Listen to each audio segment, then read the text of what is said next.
How's it going, guys? I'm AJ with AgencyPower. Today we're going to be talking about the AgencyPower Valvetronic dump pipe for your Can-Am Maverick X3.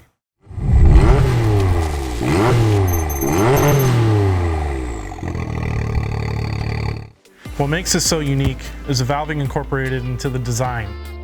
With the valve open, you're able to bypass the factory exhaust completely by directing the exhaust gases through the valve dump section. At the flip of the switch, the valve will open up to unlock the aggressive tone generated by the Rotax 900cc turbocharged engine.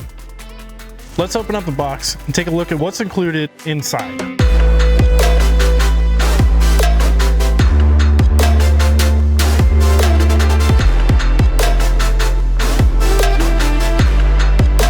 Here we have the Valvetronic Wiring Kit.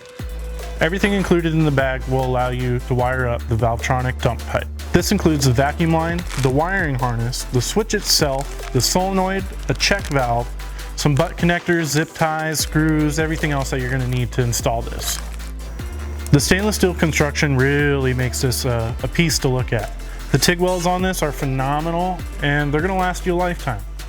When it comes to lifetime, this also has a limited lifetime warranty.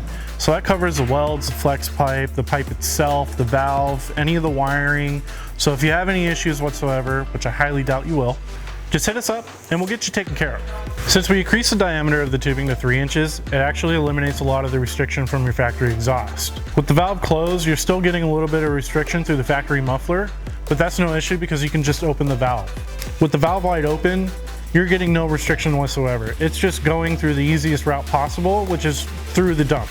We incorporated this flex pipe section into the dump tube to prevent cracking of the welds. This can happen due to high vibration or twist from the engine in general. We also made sure to include brackets to retain your factory heat shields, which most aftermarket options don't offer.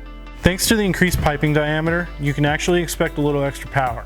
You can find the Valvetronic wiring diagram and installation instructions in the description below. Alright guys, that pretty much wraps it up for this week's video. I'll catch you next week for another unboxing.